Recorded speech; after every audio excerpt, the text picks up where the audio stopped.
C'est une fête qui se célèbre dans le nord et le nord-est de la France, ou encore aux Pays-Bas, au Luxembourg ou en Belgique, mais également ici, en Principauté.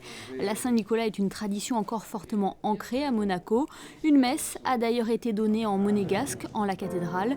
Mais de nos jours, c'est en tant que protecteur des enfants que le culte de Saint-Nicolas est perpétué. Il est le patron des enfants, mais aussi des gens de mer. Et c'était la raison pour laquelle ici, à Monaco, il y avait une église Saint-Nicolas à la place de la cathédrale. Et c'était une tradition très ancienne qu'avec le comité national de rassembler les enfants le jour de la fête de Saint-Nicolas, puisque c'est la fête aussi des enfants, de les rassembler pour remimer la célébration. J'entendais tout à l'heure une institutrice qui me disait qu'elle l'avait joué quand elle était enfant, mais que son père aussi l'avait joué. Donc c'est une chose, une belle tradition qui se transmet ici de génération en génération. Et en même temps, vous avez vu que j'ai pu parler avec les enfants, leur révéler un peu le sens profond de cette fête, car en réalité, Saint-Nicolas, il est le patron des enfants, il les aide à vivre au service des autres, dans l'amitié, voilà.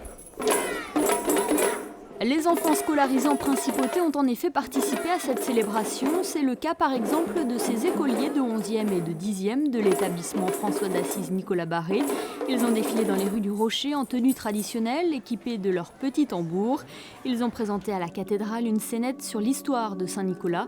Depuis plus de 25 ans, Chantal Douly, professeure des écoles à l'établissement FANB, organise avec ses collègues ce petit spectacle du 6 décembre qu'elle met en place en 5 semaines.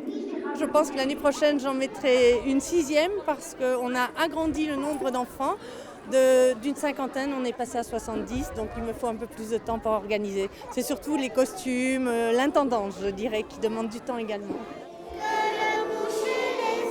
Du côté des enfants, cette journée de célébration de la Saint-Nicolas a été accueillie avec beaucoup d'enthousiasme. Ils adorent parce que ils aiment jouer la comédie, mais surtout porter le costume monégasque, c'est une certaine fierté quand même dans notre pays. Et puis voilà. Donc du coup, ils sont honorés, je dirais, de participer à ces festivités.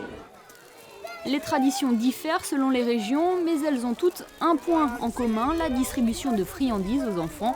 Ce jeudi matin, ils sont tous repartis avec un Saint-Nicolas en chocolat.